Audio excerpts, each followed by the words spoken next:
Toothless. Scene 4. The Park. Part 5. "Come on!" the mortician yelled as he got up from the downed gremlin and began to run through the passage. Franklin was already running alongside Albrecht. Bizarria yelped and hurriedly followed behind. Curly mashed his unruly mustache, again cursing that he did not have mustache wax. The green bubble of light left, and Curly suddenly found himself standing in his own small circle of dim light. Fingers could be felt reaching from behind as the ghost's wail reached the cowboy. Curly ran without looking back, earnestly trying to catch up with the group. "How ridiculous is this, huh?" Franklin asked while running alongside Albrecht. "We're all running with this fluorescent toothbrush in front of us. I mean, really?" "Yup," Bizarria panted from the rear. "That sounds about right." Curly caught up with the group as they turned with the path. "If we all weren't worried about dying, this would probably be about the funniest thing I had ever seen." Franklin skidded to a halt. "Hey, there's another way." Bez stopped alongside Franklin. True enough. The opening led down a side passage that appeared just like the one they were on now, paved with fresh, green, untrodden grass. Albrecht hummed quickly in contemplation. "No, I don't think so." "What?" the doctor responded. "Is that your skin talking?" "Nein." Albrecht was shocked with sudden awareness. I can't feel my skin." "What?" My skin." Albrecht patted himself furiously and pinched his arms more than once. "I usually feel a pull or guidance or where we would go, but now there's nothing. I don't know where to go." Franklin patted his friend on the shoulder. "Come on. The cowboy's nose seems to know where we are going." "Mustache, Doc," the cowboy corrected. "The mustache knows where to go." "That's really not any better."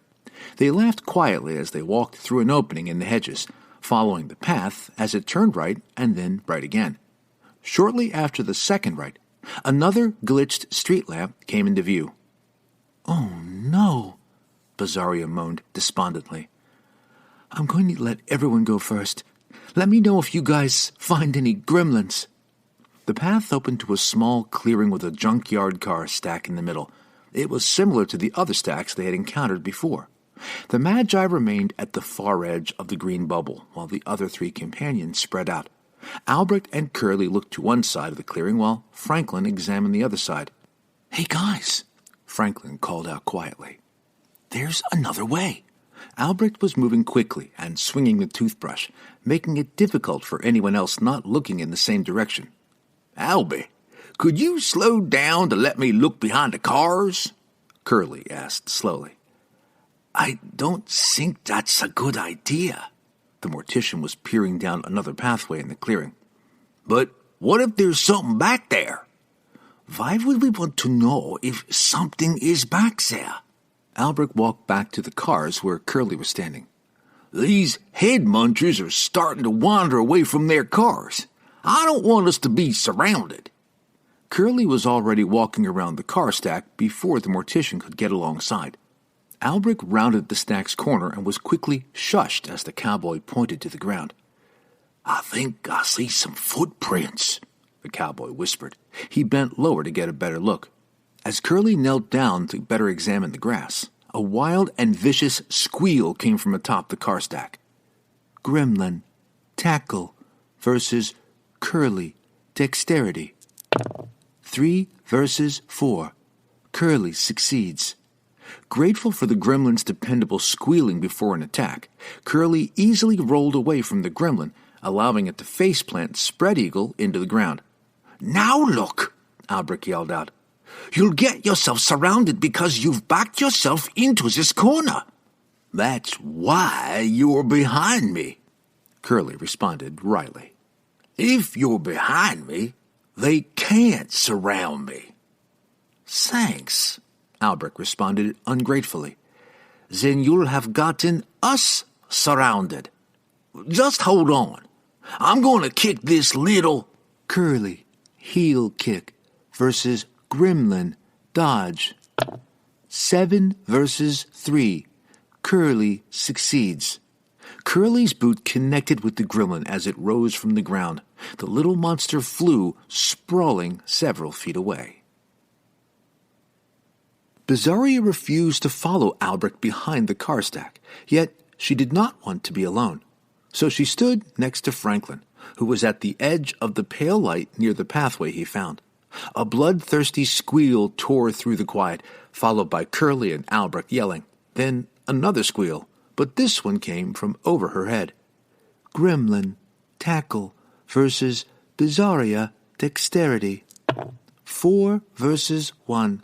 Bizarria fails. 1 physical moxie strike inflicted. No! The Magi screamed as a gremlin collided with her head. She hit the ground hard as the monster sunk its razor teeth into her skull. Franklin jumped back as the Magi fell to the ground from the wild gremlin mauling her head. He retreated further back and saw Curly and Albrecht fighting on the other side of the car stack.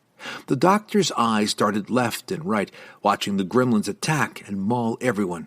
As he slowly retreated from the dangers, he thought of running and the freedom it could. No. The medical examiner had managed to ignore the warning that blinked red in his periphery. But now it was all he could see. Franklin stopped his slow retreat when he realized the chittering and humming of the bugs had become louder. The doctor looked over his shoulder and saw he was 1 step away from backing into a corner where 2 hedge walls met. He needed to run away from the danger. He was a marathoner. Running was what he was good at. Was it the only thing he was good at? Franklin closed his eyes tightly, squatted down, and curled himself into a tight ball. He rocked gently on his feet as he pulled up the options menu and focused on piecing together the immovable remnants of the log-out button. "Hey, Doc!" The cowboy hollered over the fighting. "This isn't real.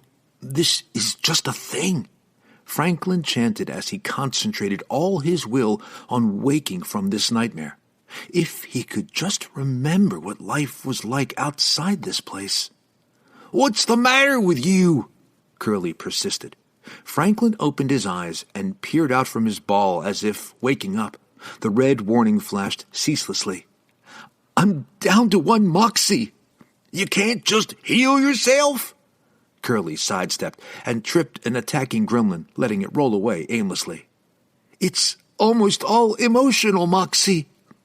"Damn," Curly growled as he dodged another gremlin attack. "That's one you can't heal, huh?" "In real life or otherwise," Franklin curled back into his melancholic ball. Curly's gremlin danced and rolled to the side, smiling wide with a mouthful of shiny razor teeth. It danced until it was between Curly and Franklin, but Franklin, with his head buried in his arms, did not notice. The gremlin cast its bloodlust eyes on Franklin's vulnerable state. Curly did not hesitate in his action. Curly, heel kick, versus gremlin, dodge. 7 versus 2. Curly demonstrates exceptional success, +1 modifier to next action. It was the perfect roundhouse kick.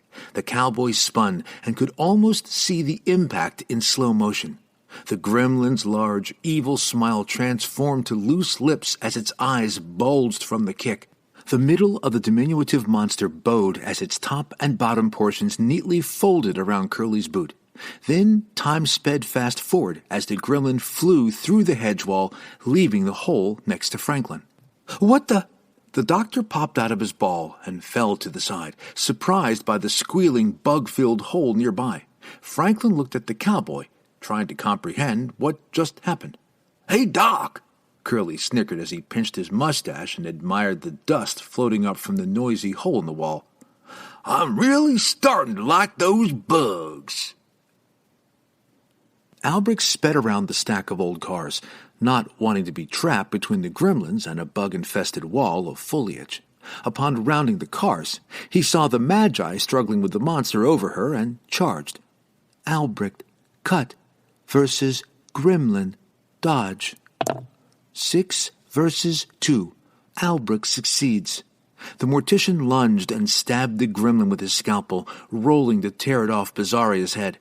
With the weight off her head, Bizarria rolled to her feet and pulled a throwing knife from her jacket. Wounded, but not dead, the gremlin tumbled away from the mortician and squealed loudly. It charged for the Magi, and the Magi, with knife in hand, charged the gremlin with her own vicious war cry. Bizarria, throwing knives, versus gremlin, dodge. 3 versus 2. Bizarria succeeds. Her knife sunk deep into the gremlin's chest as both monster and Magi slid across the grass. The little monster went limp under Bez, and black dust bled from its wounds as the gremlin released a final exhale. Whew! Bez took a moment to breathe as she removed her knife and sat back. She casually tossed the knife into the air, letting it flip a few times before deftly catching it by the hilt. Thank goodness. I was beginning to feel like I had no luck with these things. How many of those knives do you have? Albrecht asked, rising from the ground. The circus magician tossed the knife in the air again, making it spin faster than before. A magician never reveals her secrets. Bizarria gave a wink and a smile. Then, with the smoothness of a master, she caught the knife by its blade and secured it back inside her jacket. Somewhere in the darkness, the wailing moan of a ghost was heard. They could not tell how close the spirit was, nor did they care to find out. Bizarria jumped to her feet. We need to run. Albrecht nodded. You heard that? Bez asked as she approached the other half of the group. Let's go. Hold up, Franklin said, trying to curl back into a ball. Frankie here's a little on edge. The cowboy pointed with his thumb. Franklin glared at Curly. What's going on? Asked Albrecht. I have 1 strike left. 2 strikes are emotional. I'm not well equipped to heal those. I also have a mental strike, but haven't had time to work on it. Where did you get 2 emotional strikes from? Albrecht knelt down next to his friend. I don't know. Look, I'm just having a hard time right now, so... Dr. Meadowlark buried his head in his arms. Okay. Albrecht attempted to reassure his friend. Let's hold on a minute, guys. We don't really have time to hold on, pressed Bizarria. Just... Albrecht held up 1 finger and spoke to the group while closing his eyes. I'm going to use my UP to create a skill called uplifting, and I'll attach my knowledge attribute. Okay. Bez kept 1 hand in her jacket as her eyes darted to random places in the light's borders. Albrecht, new base skill developed. Uplifting, level D2. The associated attribute is knowledge. Albrecht, uplifting upgraded to D4. So, continued Albrecht, with this skill I will hopefully heal Franklin 1 of his emotional moxie strikes by uplifting him. Albrecht smiled at his ingenious idea, but did not get the reaction he was hoping for. Franklin remained curled with his head buried in his arms. You sure you want to stay here? Bizarria continued to survey the surrounding darkness. You don't want to move first? You say that like this is not a good thing. I'm just making sure you want to stay here and recover rather than move. Bizarria's tone and pitch elevated as another cold, ghostly moan was felt. Yeah, I want to stay. I'm worried about Franklin. Okay. The Magi paced around the green light bubble, pulling her jacket close while keeping 1 hand inside. That's fine. That's just fine. With Bizarria's acquiescence, Albrecht turned his focus to Franklin. Please, Franklin, sit with me a moment. Franklin cautiously uncurled from his ball and sat with the old man on the grass. Albrecht put his arm around his friend's shoulders and held him close. Albrecht then focused on his new uplifting skill. Nothing happened. Okay, looks like I might need to talk. Try and give you some uplifting and encouraging words or something, Albrecht said. Maybe focus on being something more. He took in a deep breath, then slowly exhaled. Albrecht focused on his thoughts and intentions and speaking calmly and evenly. You know what? You're doing great. All of us have been through a really hard time so far, but you've helped carry us through. Now we're almost there. We just need to push a little further. We're all in this together. None of us are alone in this, and we're not going to leave you alone in this. Albrecht, uplifting. 4. Success. Franklin, 1 emotional moxie recovery. Wow! Franklin raised his head, eyes wide with surprise. The red flashing in his periphery was gone. That actually worked. The emotional moxie is gone. Albrecht smiled with relief, grateful that his new skill successfully healed his friend. "Morty!" Curly yelled as he reached for the mortician.